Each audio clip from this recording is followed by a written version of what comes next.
Hey everybody, I have a really interesting thing here for you today that, well, maybe only some of you will recognize depending on how old you are. It's a submarine, obviously, but it's a little more important than that. Lars, would you like to tell them what this is? Yes, this is the actual filming miniature from Voyage to the Bottom of the Sea, and another movie that it was modified for called City Beneath the Sea. All made by the fabulous Irwin Allen, Yes. who, if you follow us, you know we're really big fans of. Yes. And so a friend of ours bought this at auction, and just the sub, and he asked Lars to build a base for it, which is the part you see underneath that he's been working on. And of course, one of the tricks is that because this is an old prop, we don't want to do any damage to the prop itself. Or alter it, or Right. drill, or do anything. So it has to be in its original state. There might be a little touch-up, airbrush touch-up on the scratches and things, but no minimal alteration on it. Also, the lighting is going to get. We're going to make the lighting work again. You need to go higher. Up, you're going to drop. And I'm going to switch the camera over to him if you want to go closer and give him a little better look at certain parts. Yes. The other thing is too, all the lights are dead, so I'm going to get those working again. And we take a look inside here.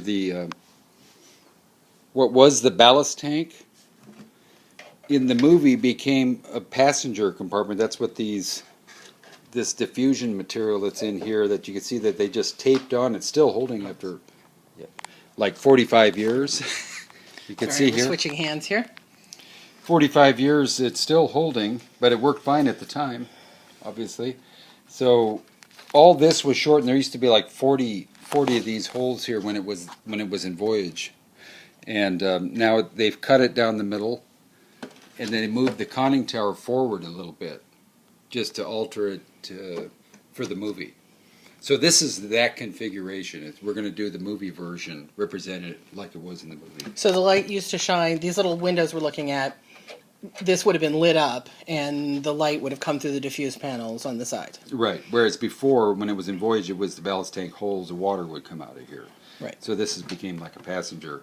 So they just did a little bit of modification so it wasn't the same. And then there were also lights In the front up here.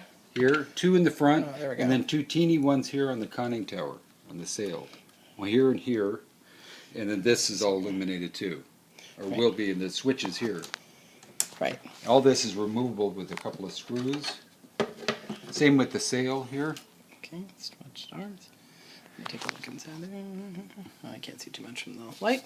You can see in here that they had a rheostat that did something. I think it did possibly created the bubbles out of the rear for the water. Or maybe just made the lights brighter or darker. We don't know. Yeah, something. Anyway, that's a mystery, but it's going to get LEDs in here and just to get the effect. Right, because one of the problems being that even if it was a good idea to work with the wiring that's already in there, which we don't think it is, you would have to modify the original model again to do that. So we figured that it was a better way to go was to leave all of the original wiring intact and just build a new wiring system inside. So if you wanted to revert this back to its original state, you could do that Right. without damaging the original prop, which is really important. Plus the old wires and stuff would need to be soaked and cleaned to make sure everything. Right, we don't think they would probably be that safe Right. To use. So Right, and now going back to the scene here, this is just getting the composition and the layout of what's to come. All these rocks,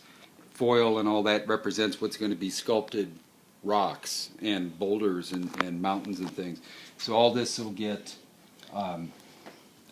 various small rocks, more vegetation, and but I wanted to explain what he did here. So he built this base for the wood base, and then built a kind of a saddle that you can just see underneath the foil, so that once again the sub is stable without having to drill into it, which you might do with a regular model.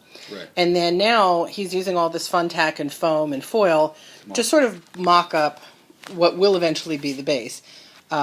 And then take a picture of this, and then you'll be able to work with that to actually build it up. And then this greenery that you're using that looks an awful lot like seaweed is actually what? Various dried plants from the craft store, and this all that'll get airbrushed and in different shades of green and orange, red, and yellows and things like that.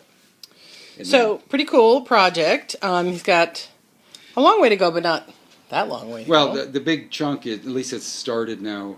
And then eventually he wants to add some little buildings to get a forced perspective of it traveling by the underwater city, and even a figure maybe in the scene, and possibly a mini flying sub in the background. Right, and that's the really tricky part, is getting the size right, because we were limited in the size that he could build the platform because of where it needs to go. Right. It has So, to go to a constricted area. Yeah, and we couldn't put a backdrop up. If you could put a backdrop behind it, Yeah.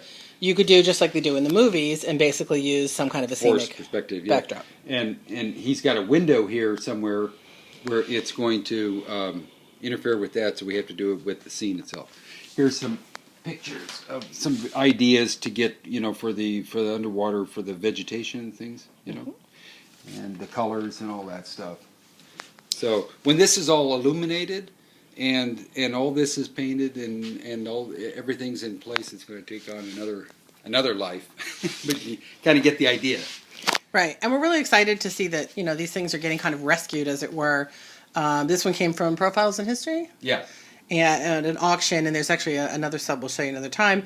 But it's nice, because I'm sure the model makers who built this originally, it was important to them. We know it was important to Irwin. He really put a lot of effort into making, really cool special effects for, what was the year?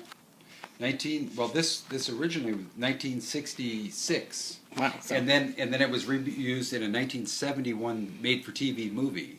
Slightly modified. Not much, though. Same colors and everything. But so if you want to see it, it's in the Voyage to the Bottom of the Sea episode. Lost Bomb. And you can find that maybe online. I think Amazon. I'm not sure if anybody's got Voyage right now. But if you've got the box set at home or City Beneath the Sea channel that shows it, and City Beneath the Sea you can get at Warner Brothers Archive. Their burn on demand system. They have City Beneath the Sea, which if you're a sub fan or an Irwin fan, you totally need to get it. And it's prominent in both. You see it a lot. It has a lot of on-screen time in both the show and the movie, and yeah, it's just cool that it's going to go to a home of somebody that's really a big fan, and it's going to be put in the proper setting, kind of like a mini museum. What this guy's got. So. And then it's also great for us. It's sort of the way we keep up our fanish business. So Lars does this now kind of full time, and has turned his hobby and his love of Irwin Allen into a business, which is really cool. Yeah. So we're going to sign off from Under the Sea, and we'll hopefully be back at another point and show you it further along. Say bye. Bye.